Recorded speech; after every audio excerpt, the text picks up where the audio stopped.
question really is how do we, build our own immunity and help our own immune system become stronger so that we are in a better shape and in better health to fight this disease. So we had a list of questions, around immunity, etc., that we, some of us kind of put down, and I've shared those with Mahesh. And so I'll request Mahesh to kind of take those on, talk to us a little bit about immunity itself, what it means specifically in the context of corona, what do we know about this virus and how it attacks the system, and how can our immune system kind of respond to it. And then if there are some more specific questions, we'll ask you to kind of put them down. If possible, we'll try and address it through the broadcast. Otherwise, through comments and through posts later, we'll try and do that. So over to you, Mahesh. Okay, fantastic. So basically, what do we know about corona at this point? So we know that it is a virus. We know that it emerged out of central China. We know that it has a peculiar way of attacking the human body. And the specific way in which anybody who's infected and then goes on to develop full-blown complications or symptoms, the most unique thing about it is that they go blue. Okay, and there's a reason I'm bringing this up, because it's not just to show some scientific knowledge or mumbo jumbo, but this has a very big implication, I believe, for what it is that we need to do to protect ourselves. So patients who are affected with corona, they turn blue, and then their lungs fill up with liquid, and then that's when they're unable to make it. And unfortunately, that's also one of the reasons why using ventilators with such patients has proven to be fatal. While we go in there trying to push in more oxygen into their lungs, there's something else at work. Corona attacks our body slightly differently. And by pushing in more oxygen, you actually end up, literally pushing the patient closer to death. Okay, so is corona unique? No, corona is not unique. Corona's symptoms, the blueness, the filling up of liquid in the lungs, is very similar to what we saw with SARS in 2002 and what we saw with MERS in 2012. And if the way in which those viruses behaved is anything to go by, then there is good news, because SARS came in 2002 and the summer of the next year, 2003, it was gone by itself. MERS came in 2012 and summer of 2013, it went away. So that trend, if it is maintained with corona as well, as I believe it will be, with or without vaccines, we are going to see it leave by June of 2013. But again, Manisha posed a very interesting question when we began this whole FB Live, which is, she said, what is immunity? And that has a bearing on what the term corona will leave means. There's a very interesting study that was done in 2017 of 8,000 healthy people who had never had any infectious disease. So their blood was tested, and the DNA and the RNA in the blood was analyzed. And you'd be amazed that more than 42 viruses on average were found in the blood of such people. Many of these studies that I'm referring to, we'll put references to in the top text as well, so that people can do their own reading. But this is pretty crazy, right? So everything from HIV to hepatitis C was found, DNA, RNA structure of those viruses was found in the blood of people who had never been infected with those viruses. Now, what does this mean? Obviously, the virome, viruses and bacteria are a core part of who we are. In the air around the soil that we stand on, there are 10 to the power of 31. That is the amount of bacteria, virus, and fungi species that exist. And inside us, we know there are trillions of cells, of which our own cells are barely 10%. There are more than 30,000 species of just bacteria living within us. So when I say that corona will likely leave, and this is not just me saying it on a hunch, these is medical experts. Again, we will reference them in the top post when we put this video up. These are MDs, these are researchers, these are people who are at the front lines of COVID, saying that, in fact, one specific doctor, Dr. Zach Bush, who I will reference a lot during this FB Live, correctly says, I believe, that by 2013 summer, Corona would have left, meaning it will no longer be a threat.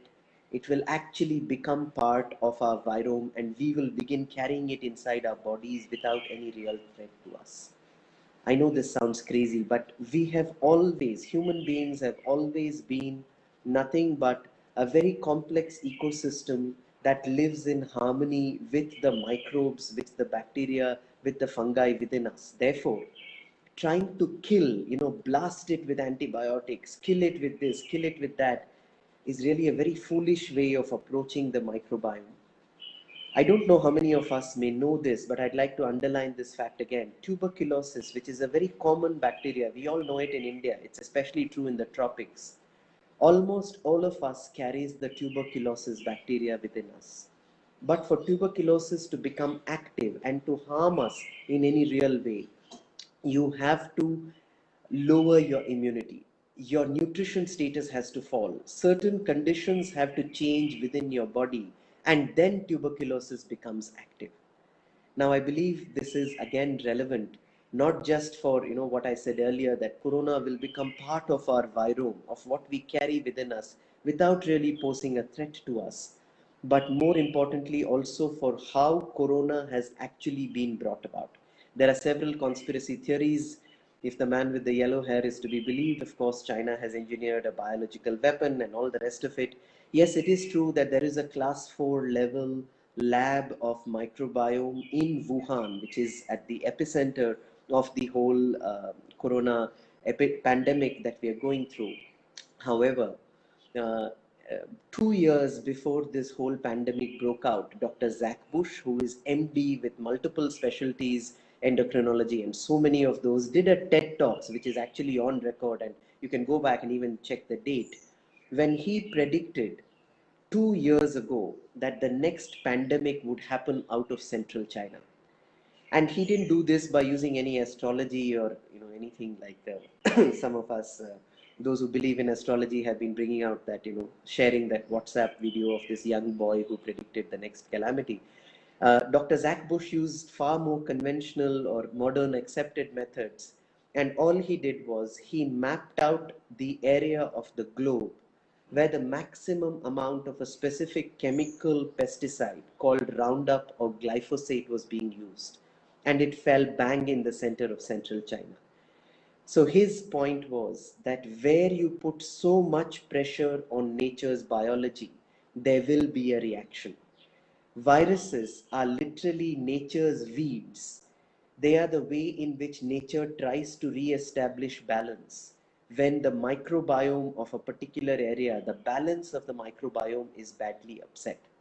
What do I mean by this? Anybody who's done any gardening or farming is probably familiar with this concept that when you rotor till, when you use a rotor till on to till the soil, you kill so much of the microbiome that the next year you get weeds which crop up.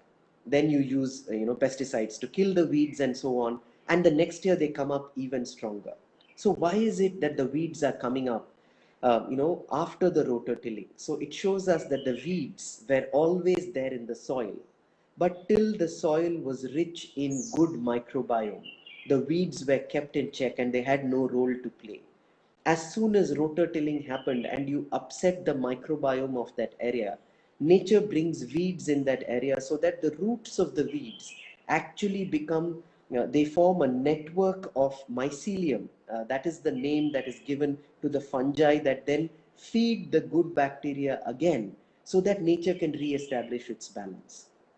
According to Dr. Zach Bush and some of the other more intelligent MDs who understand evolution, who understand nature, corona is literally a reaction from nature. It is the weed that has been brought about by the imbalance that was caused by the extensive use of glyphosate, Roundup, and of course air pollution. So two big factors that are cited by people who understand. Number one is, like I said, the amount of glyphosate or pesticide that is used in an area. So that doesn't get limited, of course, to the soil or to the produce that is grown there. It seeps into the water sources. It begins our oceans are all connected to each other. It just goes through everything, and it travels all over the place. So you've got glyphosate, you've got Roundup all over. That is reason number one. Reason number two, and again, this is backed up by research, so I'll put that research in the top text as well. When Harvard tried to look at what is the way to predict deaths from corona, which means if you get the coronavirus, a lot of us are silent carriers, as we know, then what are the chances that is going to lead to a fatality in you? And when Harvard tried to look at what factors will decide, whether or not corona is going to be fatal, the amazing thing is two things came out. Number one, whether you had a lifestyle disease, whether your body was already immune compromised. So it could be type 2 diabetes, chronic heart disease, it could be asthma, it could be allergies, anything that had already was already putting pressure on your system, that was loosely correlated with the chances of death. When I say loosely, I'll again quantify it. Early data out of China showed us that a person with diabetes who got corona, and this is diabetes under control with medication, etc. Under control is again not really, is just a term used by allopaths. There is no such thing as under control diabetes. Either you have it or you don't.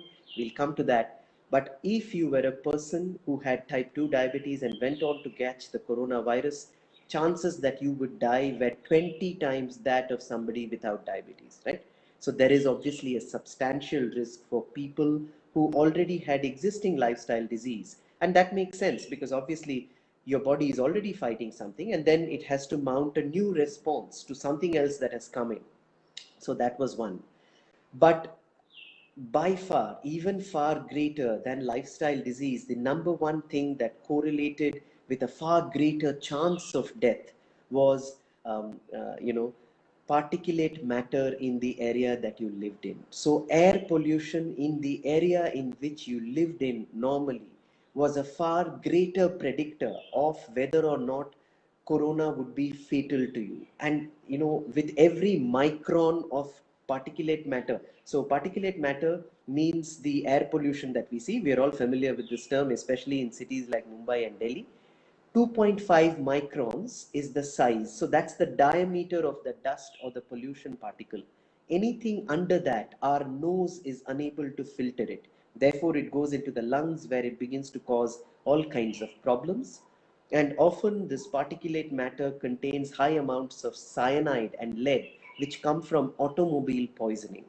So when Harvard measured the correlation between the amount of particles which were smaller than 2.5 microns in the air as air pollution, and they saw what is the correlation with people who had corona in and were living in that area, those people had a 20 times greater chance of dying from corona than somebody who lived in an area with less amounts of particulate matter or air pollution. So that's the second big whammy, right? So first I mentioned glyphosate or Roundup, which is basically chemical fertilizer used in industrialized agriculture. And the second is the cyanide that enters into our lungs through air pollution. So clear studies point that when these two things happen, then there is pressure on biology. Nature now has to respond in some way and re-establish balance. And apparently, according to these evolutionary biologists, these MDs, these scientists who are at the forefront, corona is precisely that. And I hate to say it, but it's almost poetic the way in which corona impacts the human body. So this is again one of those important things to understand. So I'll try to simplify it very much so that all of us can get an idea. Unlike traditional viruses, right? So all of us know our children get viral fevers, we get viral fevers. What happens in a virus? As soon as you get a virus, once the incubation period is over, it begins to spread and the body reacts by producing a fever, right? Fever is the body's way of trying to kill the virus using temperature. The body knows that our own cells can tolerate temperature even up to 105 degrees, whereas most viruses, bacteria can't. So the body produces a high fever in reaction to what it recognizes as an infectious threat. And this is the reason why we tell most parents, do not medicate your children for a fever. There are so many beautiful home remedies, simple ways of bringing down a fever. Because if you take out a fever by putting in a paracetamol or a crocin, then you disable the body's defenses against the virus. So you get a small respite. The temperature will come down, but the virus will again grow. So that is the reason we say don't medicate for a fever. Come back to corona. In corona infection, at the point when people were discovered with an active virus infection, which means you only do a nasal or a buccal swab, the way our, we've been doing it in India as well, and it comes positive. At that point, 0% of people present with a fever. This is crucial according to doctors treating corona. In fact, one of the doctors out of New York, again, we'll put a reference to his video, which went viral. He came on screen and he said, I'm sorry, but my patients are not presenting with what looks like a typical viral because there is no fever. What was happening to them that was different? Apparently, most of these patients seemed normal, looked normal. They had no breathing difficulties. They were sitting there looking normal, except when you tested their blood, there was no oxygen in their blood. And that is what the blueness, this is what happened with SARS, this is what happened with MRSA, this is what is happening with corona. These viruses seem to have the ability to somehow go inside, and we know that oxygen, which travels throughout our body, travels through hemoglobin, right? We've all learned this in biology class, or we heard it somewhere or the other. So in the hemoglobin molecule, when you breathe in air, that oxygen goes and sticks to the heme or the iron which is at the center of the hemoglobin. So hemoglobin has heme at the center, iron naturally attracts oxygen. So oxygen goes into hemoglobin and travels throughout the body, where then the exchange with carbon dioxide happens. Apparently, the coronavirus and other coronaviruses in that family have the ability to release that iron out of the hemoglobin molecule so that oxygen can no longer stick inside hemoglobin and travel. So the treatment that we are giving, this doctor came on screen. This is an MD, treating hundreds of patients in the emergency ward in New York. He came and he said, when I put people on a ventilator and I force oxygen into their bodies, I kill them faster because somehow the oxygen is not sticking in and carrying it everywhere. And he said another beautiful thing. He said, it almost seems like these people don't have a virus. It seems like they are at 30,000 feet. They are at Mount Everest, where they are suffocating from high altitude sickness or the inability for oxygen to get into their lungs. And therefore, corona isn't a virus in the typical way that we understand it. The fever that even comes in corona usually comes in the second week, and this is after they are hospitalized. And most likely, doctors are speculating that this fever is also not being produced against corona. It is being produced against secondary infections that people pick up when they are in hospitals. So corona is not a typical virus that produces a fever. Yes, it is a virus. I'm not saying, go out and hug everybody and treat it like it's nothing. No. We are just pointing out that the method by which corona attacks us is different. Therefore, our safeguards against corona need to be different. Okay. So I've laid out some of the broad things. Most of them are mind-boggling. Imagine that nature comes up with a response to something that we have done in terms of vehicular pollution, air pollution, industrial pollution, industrial agriculture, which has chemicals, pesticides, fertilizers, all of that. And that has a way in which it exposes the weakness of people. So what does it mean? Why is it that some people are getting coronavirus and nothing is happening to them? It's like a normal flu, it leaves them alone. And why is it that others go blue and they, literally their lungs fill up with fluid and they die? So when the doctors are looking into this, they find that the people who live in areas which has the highest amount of particulate matter, that particulate matter contains cyanide, and it is exposure to this cyanide that makes corona's job easier of removing that iron particle from the hemoglobin, so that that hemoglobin is no longer able to transport oxygen. I mean, It's crazy, but more and more studies are coming out. This is, like I said, data as of today, 18th of May 2020. New things may emerge. A lot of what I say may need to be updated, so please take this all with a pinch of salt. But what I can assure you is my way of going into this research is the way Sepalika looks at everything. What is the root cause of what is happening? Sift through the data and find what are the people at the front lines, the people in the actual hospitals, in the emergency rooms, what are they saying? And why are they saying what they're saying? Even if the administration keeps saying something else, what are the frontline doctors saying? And does it make sense in the larger body of all the medical knowledge that we have?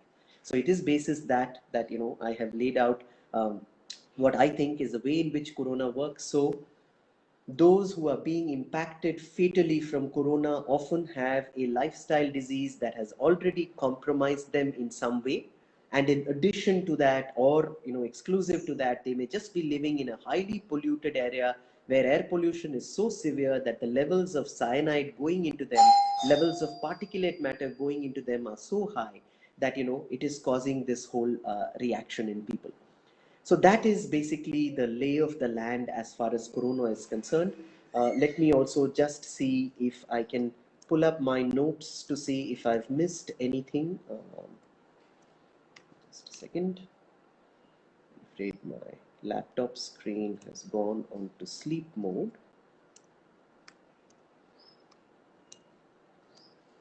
I'll start answering all of the questions that were asked as well. Okay, so let me begin by some of the questions that people have asked, and then of course we'll take further questions if you have them, and we'll look at what we need to do. Okay, immunity with diabetes, people, are they more susceptible? Yes, indeed, that is what the data is showing. And then people also want to know, because these, I'm sorry, I'm going to move my chair a little. Yeah, so people also want to know, so many Indians suffer from chronic diseases. So what is the extent at which corona seems to impact them? I'm afraid there is no clear answer. What we do know is that if you have a chronic lifestyle disease, such as diabetes or high blood pressure, especially, I'll come to that, that's a special case, cardiac disease or hypothyroid or any asthma or COPD cases, again, very, very sensitive to corona. If you have any of these diseases, then certainly your immunity is compromised, number one, from the disease itself. Number two, and this is the whammy, right? So I'm going to request all of you who have parents who take medications yourself for specific lifestyle diseases I'm going to mention and specific classes of medication. Please read the research that is coming from frontline MDs and then speak to your own doctor to change certain classes of medication that are actually increasing the risk of fatality from corona in patients. So let's start with that. The first category of drug which is now coming out, MDs are saying this, so again, don't take my word for it, go and look. This is this is not yet government directive, but like if all of us know, it's not just in India, but it takes a long time before any government can say something. But we are looking at how to protect our own families, so please caveat emptor, do something by yourself. The first class of drugs is a BP lowering medication called ACE inhibitors. And ACE inhibitors are often these BP medications that end with the term pril. So there will be Simipryl, Caprexil. So all of these pril ending ACE inhibitors. And why is it? So Dr. Zach Bush, MD, says the reason that these medications are causing a greater risk to corona patients is because the way in which the coronavirus disables the iron molecule from hemoglobin, the way in which the virus attaches itself to the lungs is by attaching to certain receptors that are called ACE2 receptors. These are inflammatory receptors which exist on the surface of every person's lung.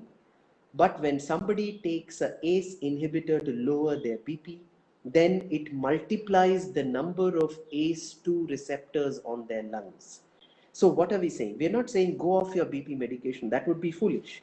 But because BP has been around for such a long time, high blood pressure, there are many other classes of drugs other than ACE inhibitors that are available that your doctor is aware of, calcium channel blockers, sometimes even diuretics.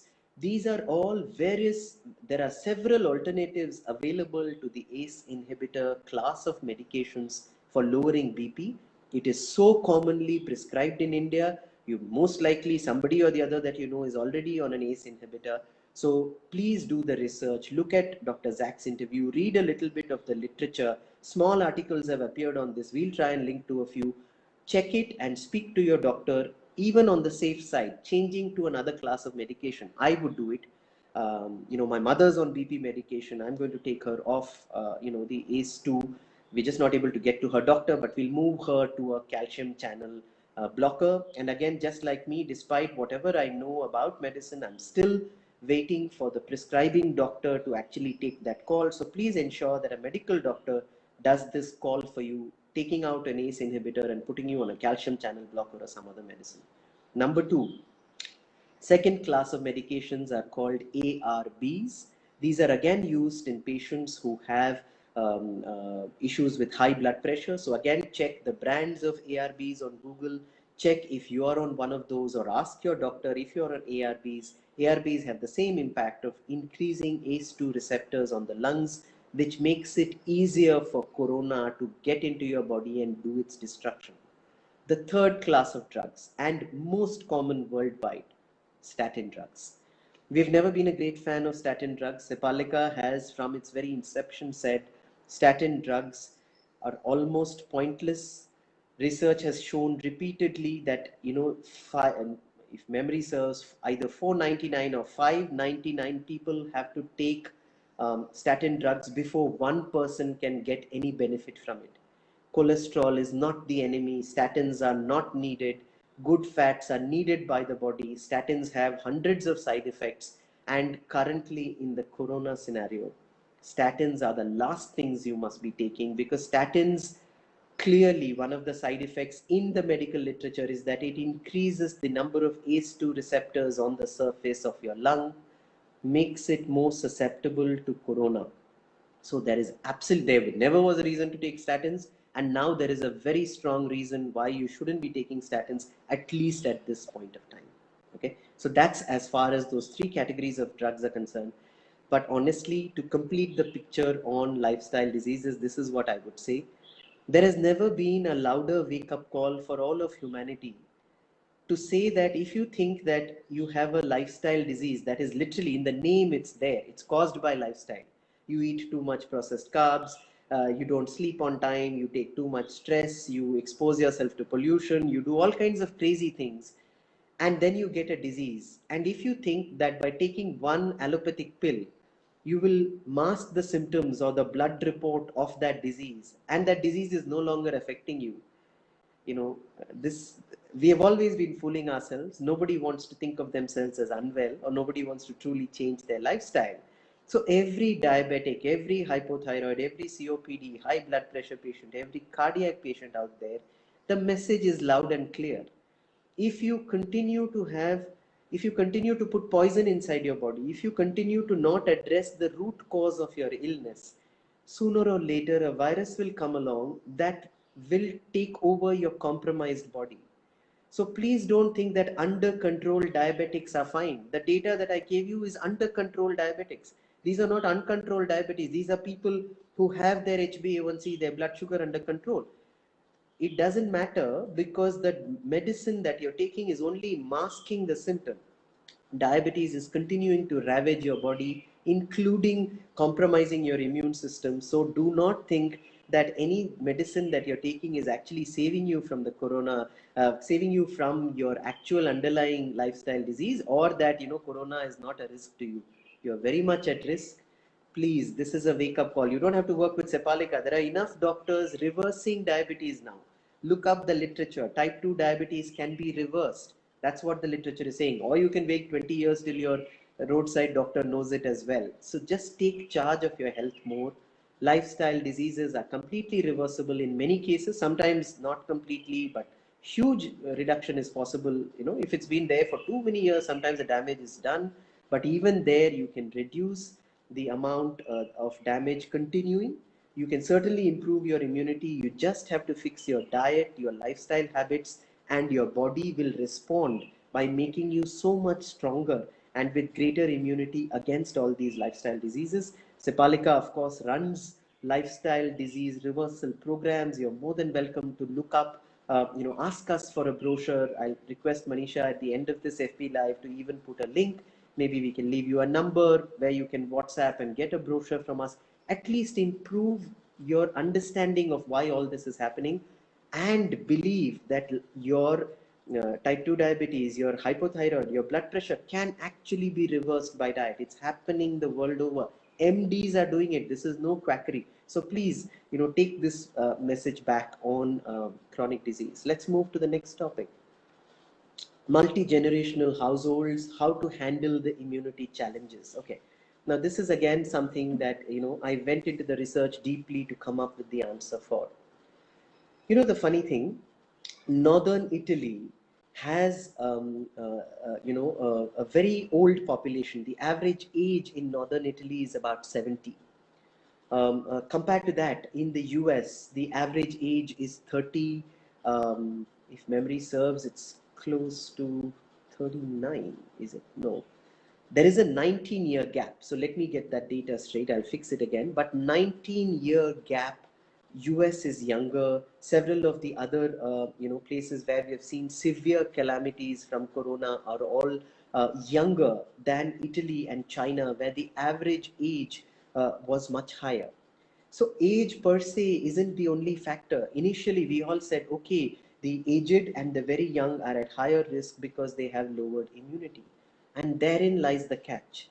It's not age per se alone. Yes, if you're very old, if you're, 70 plus, 80 plus, 90 plus, then there is an age factor at work. But more importantly, by the time you are that age in most of the modern world now, you have either diabetes or high blood pressure or high cholesterol for which you're taking medications. And now it seems that it is that underlying disease and taking those medications that puts you at higher risk, not the age per se. So yes, very old people who already have compromised immunity due to lifestyle diseases are certainly at risk. But look at the statistics in India. We are very poor at data gathering, I'm afraid. Only thanks to corona, we're getting some information coming our way. But if you look at health statistics in India, usually the latest available data will be at least 5 years old. But even there, because corona is such a killer, we've had pretty fast data coming in. And some of the initial data in India showed that a lot of people who were suffering from severe complications from corona in India were young people. That is because of the comorbidities. So doctors treating them came on record and said, in India, the younger population is suffering because they already have type 2 diabetes or they have high BP. They're on medications for it. So it is not age per se, it is the number of diseases that you have. All right, let's say you do have those diseases. What can you do? Like I said, number one, those 3 classes of medications that I mentioned, look it up, educate yourself, be your own health advocate. Don't wait for some, government to come and tell you. It's going to take a long time. Before that, things may well go wrong. So just be proactive, do a little research. And I'm not saying go off those medications. Again, do not take this as some fear mongering and rush out. Just look for alternatives to those medicines. Even your doctor will consider it, worthwhile to do. So it's not that difficult to do. Second, what can we do? Certainly improving immunity for the entire household. So it's not just old people and young people. Improving immunity for everybody should be a huge priority at this time. How can we improve immunity? So first, I'll give you one dietary supplement that is proven in the literature, and which, again, I am quoting from an MD. This is allopathic MD as well as somebody who's been trained in functional medicine. Her name is Dr. Renu Mathani. She practices out of Pune. She is an amazing allopathic doctor who really looks at the whole body, looks at immunity, treats autoimmune diseases. That's another special qualification. So she understands the immune system. According to Dr. Renu Mathani, vitamin D3 is something that all of us should be taking at this time. According to her, again, even without blood tests, except for people with kidney problems. So if you have kidney stones, or if you're on dialysis, or you have chronic kidney disease, CKD, or you have compromised kidneys, then you should do what I am about to say only after consulting Dr. Mathani or any other MD who understands D3, but everybody else can do this.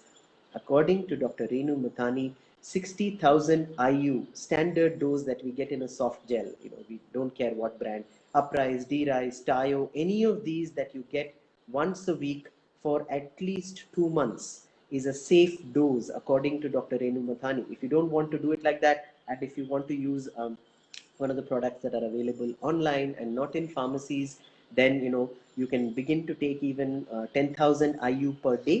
So that again gives you roughly about 60-70,000 IU per week.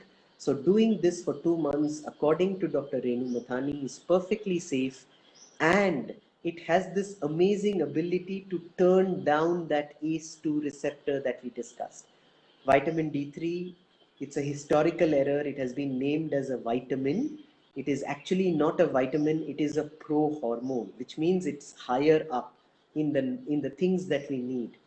And therefore, it is a wonderful vitamin for the entire family to have. With children, you will want to go with slightly lower doses. So 5,000 IU per day is what Dr. Mathani again prescribes. Or if you're doing 60,000 IU, then alternate weeks should be safe for them as well. You're welcome to even consult your doctor about this, but this is again coming from a doctor who's very, very aware of her social responsibility before putting this out in public. So this was part of a webinar that she conducted for the public. So this is information in the public domain. Okay. Vitamin C, there are lots of questions that Manisha has again given us. Does vitamin C work? How long does it take? What should be the dose, etc. Vitamin C does work. Vitamin C often works only at a dose of at least a few grams a day. So 1 gram is a minimal dose. 2-3 grams is when it begins to show immune protective effects. So our suggestion for vitamin C is often to take it in the form of food rather than try to take it in the form of a supplement. Why do we say that? Because vitamin C that is commercially available is not true vitamin C. It is often just one of the components of vitamin C, that is ascorbic acid. In true vitamin C that is available in nature, in oranges, in tangerines, in bell peppers, in several other colored vegetables, that vitamin C has not only ascorbic acid in it, it has several bioflavonoids that activate the ascorbic acid and make it useful. So it's better to get your vitamin C from food. So make sure you load up. This is the right season. So citrus fruits as well as lots of green vegetables, whatever you can find, is a much better way of getting your vitamin C in. So that is what you should do in terms of supplements when it comes to up your immunity. What should you do in terms of diet? Where everybody wants to know, acha, let's put haldi in doodh and drink it up and let's all become super immune. That's not how it works. One poor pinch of haldi in a glass of milk is not going to change the crap that you put inside your body 3 meals a day. If you choose to eat, particularly during the lockdown, this has been happening. So, pizza for lunch, and somebody is baking pasta for dinner, and then, you're making this bread and those cakes, and, everybody's turned into a master chef. The unfortunate thing about master chef is that nobody seems to want to make anything healthy for master chef. Everybody makes desserts, breads, bakery products, and most of it is highly processed carbs. So if you continue to eat things that will keep shooting up your blood sugar, then it's not one glass of haldi doodh is not going to change everything. So yes, the haldi doodh will help, but it's like saying I'm going to set my whole house on fire and then I'm going to use a garden hose to slowly try and put off the fire. How is it going to help? So start eating healthier. Our usual simple thumb rule that we give people, is if you think of a plate, one quarter of that, one half of that plate should be vegetables, one quarter of that half should be raw, the other half should be cooked. Then you have the other quarter that should be protein. So any kind of protein. If you're non-vegetarian, animal proteins are great. If you're vegetarian, then legumes and paneer and dairy is great. And only the last one quarter of that plate should be processed carbs. And even in that, preferably use whole wheat atta, use whole grain, go for other things like millets that can easily be turned into roti. Nowadays you get rajgira, bajra, amaranth everywhere, so just experiment. It also gives different taste. It gives a lovely balance to your food. And of course, good fats. Cook everything in either cold pressed oils or ghee, and that is the real immunity. Immunity comes from what you put in your body 3 times a day. It doesn't come from one glass of haldi doodh at night. Okay, so that's my take on foods for immunity and supplements for immunity. Okay, what about pranayam, breathing, etc.? Of course, India has such a rich culture of pranayam. So most of us are already have some yoga routine or the other where we are doing some kind of pranayam.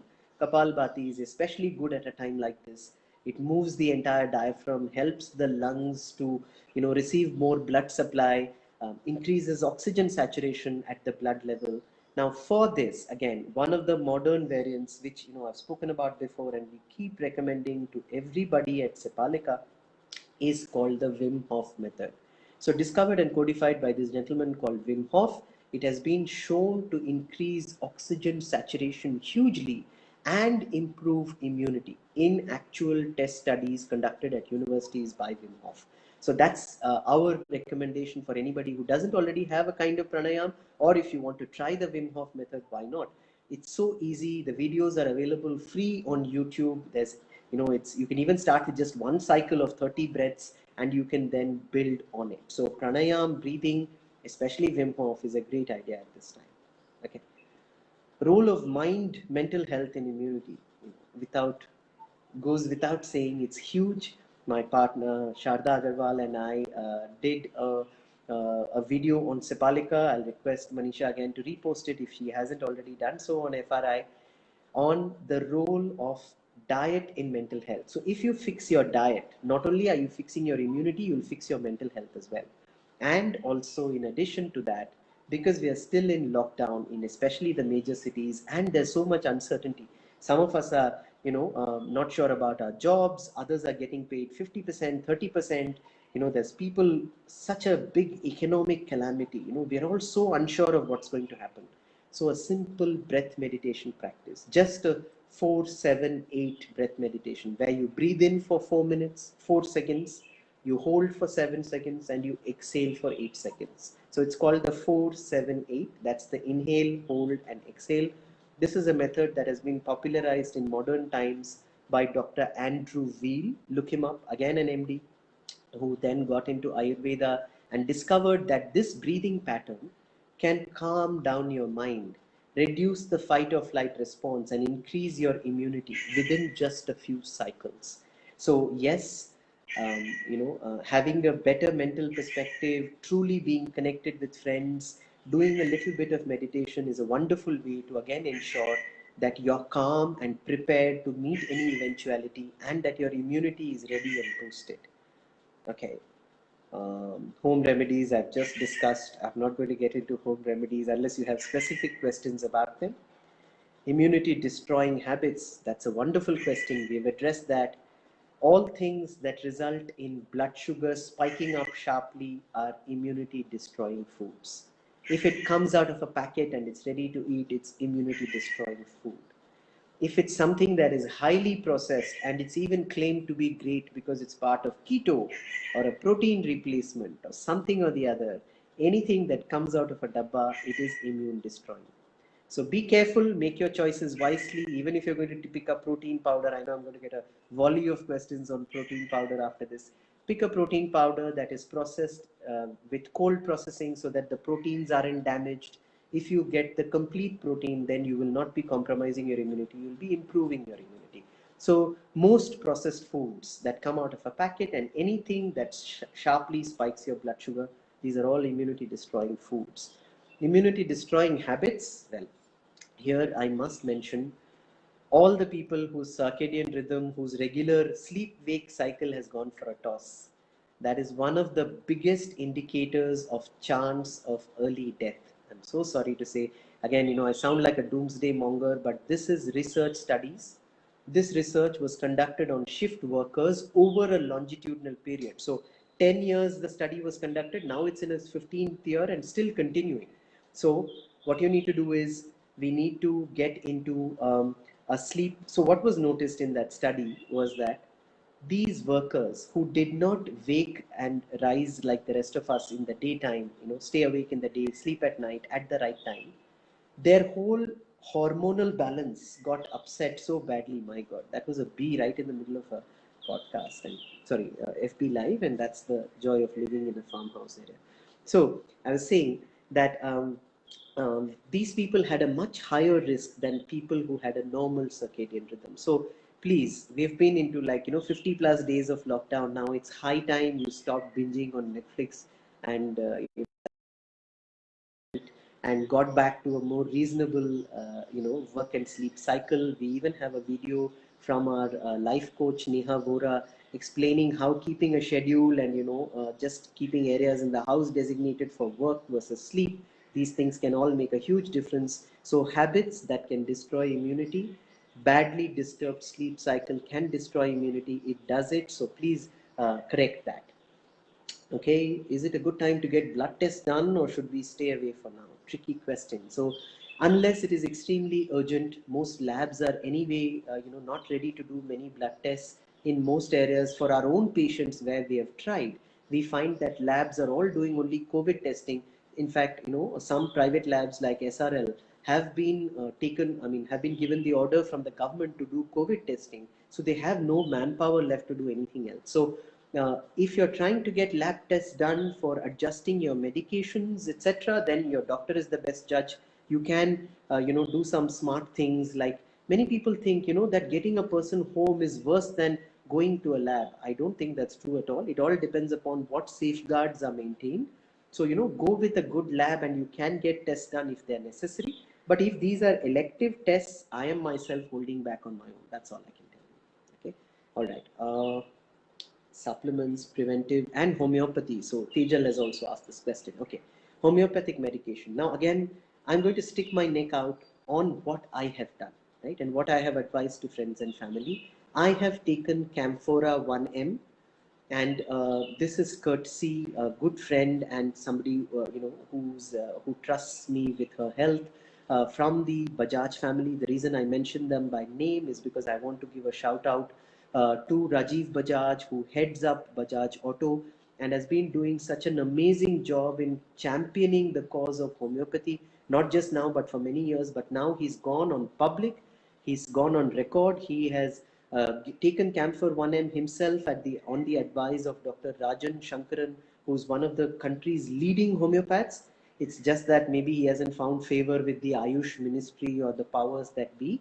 So Ayush is still harping on Arsenicum album, which is, certainly does not present with, the way the homeopathy works is you match the symptoms to the medicine. I'm afraid Arsenicum album matches many other viruses, but it does not match uh, um, uh, certainly corona in the way that it doesn't produce a fever, it doesn't spike a fever. Camphora is what Dr. Rajan Shankaran has used effectively with patients in Iran, in several other countries, and now there is a trial also, I'm told, that is underway in Pune. Rajiv Bajaj has kindly, and as part of his social work, he has not only given Camphora to all of his employees, all of the police force in Pune has gotten Camphora. The police force in Mumbai is taking Camphora. I have decided to go with Dr. Rajan Shankaran's advice. I am on my third cycle of Camphora. Dr. Rajan Shankaran prescribed that a dose of 1 m in pills should be taken at the rate of 4 pills twice a day for 2 days. So the strength of the dose is 1 m.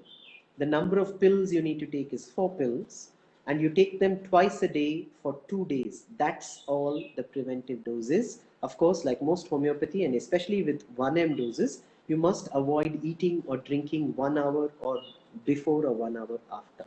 So I'm sure there must be science behind arsenicum album as well. I'm not saying my personal understanding of homeopathy and what I trust with Dr. Rajan Shankaran is that Camphora may be a more appropriate remedy for what we're looking at as a preventive. So I have taken it myself. So my advice to anybody who wants to trust me is take it. Okay. Arsenal or Camphor 1? I'm sorry, I'm not aware of Arsenal. Camphor. Camphor is the remedy. As you know, in homeopathy, there are endless remedies. Anything can be a remedy. So Camphora 1 m is the recommended remedy. Vandana ji wants to know, if I have kidney stones, what should I do? Avoid in D3. Vandana ji, if you're somebody with kidney stones, then you must consult with a good doctor like Dr. Renu Mathani or any other doctor before you take D3, because the trouble with D3 is not the D3 itself. The trouble is that D3 improves absorption of calcium. And if your calcium is getting absorbed in the wrong places, like forming stones in your kidney, then there is a risk that it may form further stones. However, one thing that even the foremost experts on D3 agree is that whenever D3 is taken in balance with another vitamin called K2, so whenever we give patients at Sepalika D3, it is in 5000 IU dose, and along with that we give K2 in 100 mcg dose. Then K2 ensures that the calcium goes inside the bones and the teeth and is used for other functions where it is correctly needed, and it does not go into stones in the kidney or into arteries for calcification where it is not needed. But if you're somebody with stones, then there's a highly technical question. What is the size of the stone? Is it near the ureter? So best that you please consult with a doctor who understands D3 before you take your D3. Okay, I'm at my last question, which is, the stated question. After that, I'll bring Manisha on and we can see if we all have more questions. Immunity in gated communities, herd community, etc. Herd immunity, etc. Honestly, herd immunity is going to be the only way we are going to survive Corona. That is my belief. That is the way we survived SARS. That is the way we survived MRSA. Neither of these have vaccines, and next year by the time June rolls in, they would have found a vaccine for Corona because so much money is being poured into it, and they claim it is the vaccine that has actually cured Corona when it is just a natural cycle. Corona will leave by itself. However, when is there a way in which it may not leave or it may get worse? Okay, here's how herd immunity spreads, right? So herd immunity spreads when we come into contact with each other. We have now been turned into a nation that fears physical contact. We're all masked. We're all told to keep social distance. Unlike other countries, we have never been a social distancing country. Even if there's nobody, even if the whole bank branch is empty, we all stick to each other when we need to withdraw money, or at a railway counter for booking, or anywhere for that matter. Even at liquor shops, we stick with each other as if somehow the next guy will come in between, and it happens also. The reason we stick to each other is because people come into the line, and there's no civic sense. However, it has also meant that we have among the highest amounts of herd immunity of any population in the world. When we exchange bacteria, viruses, microbiome with each other, this is especially true of children and dogs. So anybody thinking that a dog, all these messages have been going around, dogs don't spread corona. Not only do dogs not spread corona, if you're likely to get greater immunity, it's going to be from your dog. Those who have dogs will likely have more immunity from all viruses than those who don't. It's funny, though they may be more vulnerable to worms, for example, which dogs often carry. So you may need regular deworming, but other than that, you will get greater protection from viruses and all other touch carried microbiome if you have dogs. And similarly, the same thing is true of children. Children gain immunity by playing with each other. So if you have a gated community and you're wondering if children should be allowed to play with each other, they absolutely should. What should you do with children so that they can play with each other and yet not become vulnerable to corona? Because all of us will get corona. Get this into your heads. It is highly unlikely that any of us will be left without corona in a year's time at most. However, the way in which you can truly increase the immunity of children is by controlling their sugar intake. I know this is easier said than done. There was even one of the questions on what to do with children who are fuzzy eaters. Parents, this is your time to truly stand up and do something for your kids that is worthwhile, which is to find tasty alternatives within healthy stuff as well. It's one of the things that I keep pushing my nutritionists at Sepalika to do, is that how can we make healthy food tastier? Is there a way in which we can build immunity that also tastes great so that kids will have it? So the true way to improve immunity for kids is to, I believe, allow them to freely interact with other children, especially within gated communities if there isn't a pocket of infection, etc. It is the way in which our children become exposed to microbiome. It is the way in which we develop immunity. All of you may have heard that children who are born out of C-section tend to have lower immunity than children who are born through the vaginal passage, because they get their starter kit on their skin through the mother's passage, birth canal. They get coated with bacteria, and that is how their body learns what is good bacteria, what is bad bacteria. Once the child is out of the womb, the way the child learns is by playing in the dirt, is by playing with other children, is by being exposed to animals like dogs. The faster all this happens, the faster kids get immunity.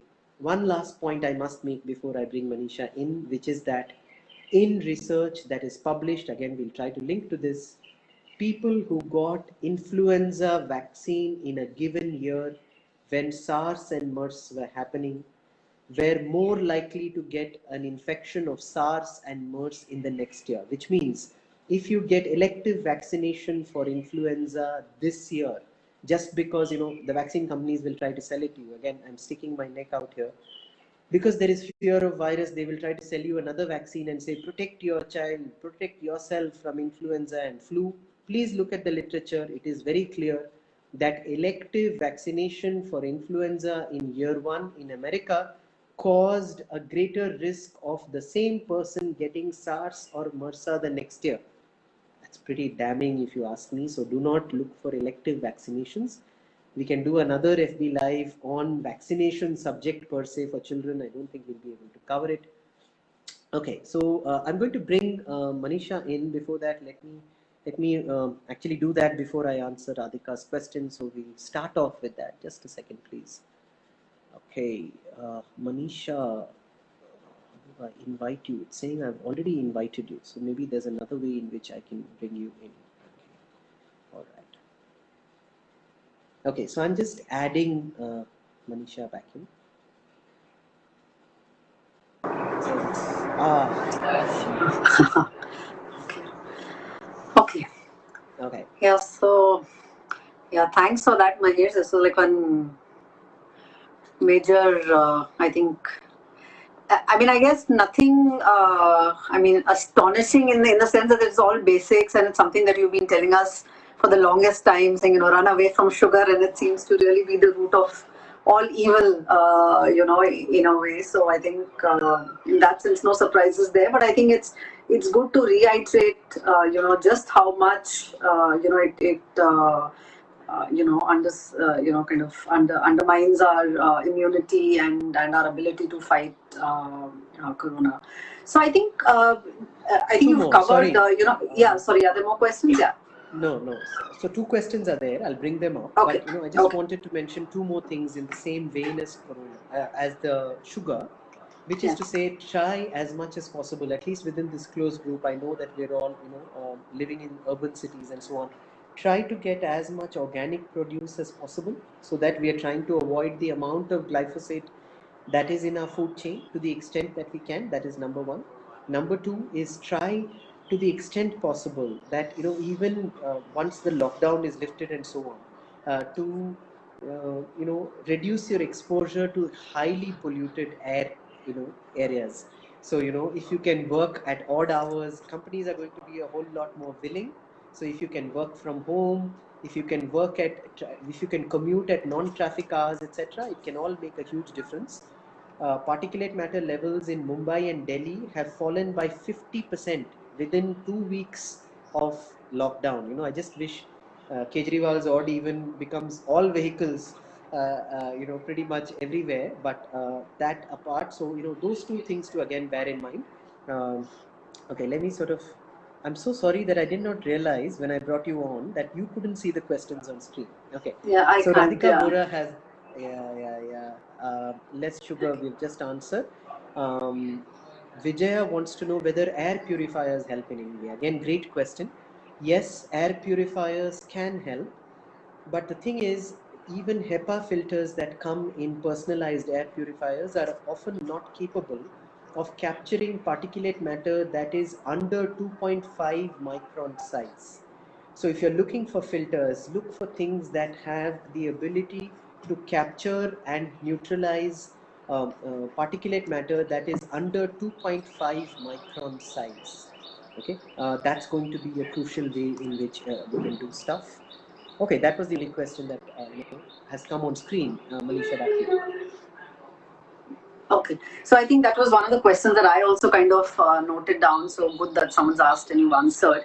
One other question, Mahesh, on masks.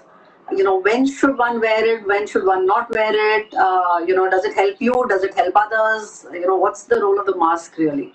So if you can throw some light on that as well. So yeah. So if you're somebody who is immune compromised, then certainly masks may be a good idea for you, right? So if you're somebody with type 2 diabetes on medication, high blood pressure on medication, thyroid on medication, COPD on medication, or just very, very old, 75 plus, and find it difficult to take a stair, a flight of stairs. These are all people where the mask helps to protect them from receiving at least the aerosolized virus, right? We've had lots of these posts going around that say masks help to prevent other people from getting it as well. Yes, they do.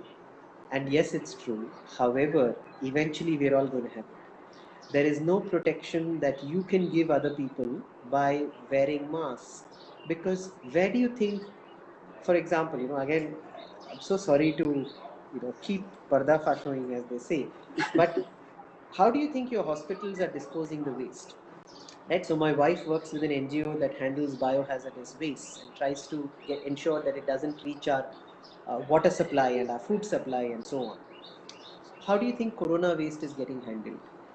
How do you think the people who are self-quarantining themselves in their homes because corona was found, but they are self-quarantining, when they actually use the washroom in the morning, where do you think that flushed water is going? There is no way in which any of us will eventually be completely safe from viruses, because viruses are part of who we are. 99% of who we are is bacteria and viruses.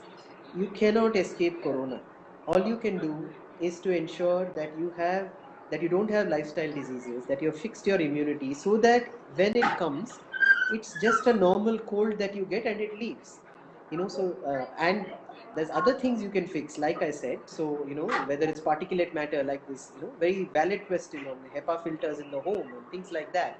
Don't travel unless necessary, not because travel से किसी और से आपको मिल जाएगा. That is not the real fear. The real fear in travel means exposing yourself to PM 2.5 and smaller. How are you going to get to the airport? You have to travel through the damn city to get to the airport. And then the idea is reducing exposure to pollution in every form that we can, reducing exposure to chemicals and pesticides. That's the way to go. Masks can help vulnerable sections not contacted, at least through aerosolized things. And the government is rightly saying extension of lockdown should continue for people who are vulnerable, right? And those vulnerable sections, as we discussed, is not purely age based. It is actually based upon immunity, and that in turn is based upon how much lifestyle disease you have. Okay. So, Mahesh, again, should one just assume that, everyone around you who is in a sense asymptomatic is actually a carrier of corona? Is that just the way that we live out the next few months and years? Yeah, I think, see, here's the beauty, right? The government thought, and all governments thought, that by banning air travel, they could prevent the virus from entering their nations. Okay? Research has shown that it takes 2 weeks for viruses to travel from one corner of the world to the other corner of the world using just winds that travel over the Pacific Ocean. That's all it takes. So all you're doing with an aircraft is that you're bringing it in by about a week or so. Otherwise, in 2 weeks, anything that comes in China is going to be there in the US. Anything that happens there is going to be in Australia, and so on. There are winds circulating in the atmosphere through which viruses travel. Okay? There has been research done by space scientists in the outer atmosphere where viruses have been found to live, and they're alive and they're well. You're not getting anywhere away from viruses. So assume that every person you come into contact with has corona. Assume most likely that you have corona too. It is just that As we develop herd immunity, it will bother us lesser and lesser. It will become like a tuberculosis that no longer bothers us till we eat crap, drop our nutrition. Tuberculosis used to be a poor man's disease. Only industrial, so, even in the beginning, it was New York and it was London, the two most industrialized cities where factories were being brought up in the start of the Industrial Revolution, that tuberculosis first emerged. From there in India, it became a disease that is only poor related, where people spit. It transmits through spit. But spit is not what kills you with tuberculosis. What kills you with tuberculosis is that packet of kurkure that poor laborer is eating for lunch. It is because he eats 8 rotis with such a small portion of sabzi. Because sabzi is unaffordable, rotis are affordable. So he eats 6 rotis. All of our drivers, all of our staff eat 6 rotis with itna sa bhaji. That is what makes them vulnerable to tuberculosis, because of the amount of sugar in their bloodstream. It is not the fact that tuberculosis is not there in the person sitting in the back seat of the car. You and I have tuberculosis as well. We are only safe from it as long as our immunity is high. So let's assume everybody has it. Let's work on our immunity. Okay. One last question from my side, Mahesh, is that, with the coming of the monsoons now in the next 3 to 4 weeks, we will have the monsoons everywhere. And it typically seems to be the time that all of us, catch more viral infections. And so is there something specific that we should be doing to keep ourselves safe during the monsoons? Absolutely. I mean, fantastic question. And, this is again true. Had we only listened to Ayurveda, we would not have corona. I'll tell you why and bring it back to the rains. Ayurveda says that during the autumn and winter, the entire earth shrinks back into itself. And what it means is that microbiome activity goes back into a minimal level. Okay, so trees are shedding their leaves, regenerating themselves. The soil loses most of its activities. No gardener will advise you to plant anything in the winter. We all think it's because of cold. It has nothing to do with cold. It has everything to do with lack of microbial activity. So Ayurveda suggests in change of seasons, immunity is always compromised. And according to Ayurveda, the two biggest times of season change where our immunity is lowest is moving from summer into autumn and winter, and moving from spring into rains. These are the two areas where you will get, meaning the rains that bring the spring. These are the two areas where our immunity is lowest. During this time, we can do, stop eating unseasonal vegetables. Most people in Mumbai and Delhi don't even know what unseasonal means, because same vegetables are around available year round, no? So what is so wrong about eating a cauliflower in the middle of summer? Cauliflower, cabbage, these are all meant to be winter vegetables, right? So they are meant to be vegetables that are only naturally available in the winter. What are you meant to eat in the summer? You're meant to eat dudi, lauki, ghia, turei. You won't eat any of those because वो सब बीमारों का खाना है. The kids don't want to eat it. The kids only want, gobi matar. The kids only want, whatever, aloo. So if you eat stuff that is unseasonal, it reduces your immunity according to Ayurveda, number one, right? Number two, make sure that you don't expose yourself to the rains too much. Especially if you get cold, make sure that you wipe your head off and dry the head sooner than anything else. This is crucial again according to Ayurveda. A million diseases enter through the crown of the head. So if you're getting wet in the rains, make sure that you pocho the sar properly. Make sure that you eat warming liquids. All those who are addicted to ice water, water from the fridge. Here is my next piece of bad news from Mahesh uncle, is that there is nothing worse. There is nothing worse than cold water. Like Manisha says, now that I have a beard, I'm Baba, so I'm allowed to do these things. So the cold water needs to be actually heated up inside your body by your stomach before it can even be consumed. That takes away energy from your immunity. So do not drink cold water, do not drink cold drinks during this time. Drink naturally cool things. Drink buttermilk, drink your ampanna, drink things that are naturally cooling. Even sattu is fine, but do not drink cold drinks. So that is what I'd say for rain protection. Okay. Okay, so Mahesh, I guess you can see if there are any more questions. Otherwise, I think this has been. I mean, I've got a page full of notes, even though we just spoke last evening. But I have made my notes on, what you've said and things. I'm sure a lot of things for me to correct at my end as well, as I'm sure everyone else will probably have too. So if there are no more questions, Mahesh, I just say thank you on behalf of FRI, and thank you for doing these sessions every time we ask you, and being so generous with your time and sharing your knowledge so freely with all of us. So thank you again, and Not at all. yeah, Thank I you mean, so much. and It's a pleasure. we'll post the links that you're saying, and we'll figure out a way to maybe make this video more widely available. We'll figure some of those things out. Yeah. All right. So And if I've thanks a missed any ton. Yeah. questions, I'm sorry. I've scrolled and I don't seem to be able to find any. But if I've missed any, we'll answer them in the comments, of course.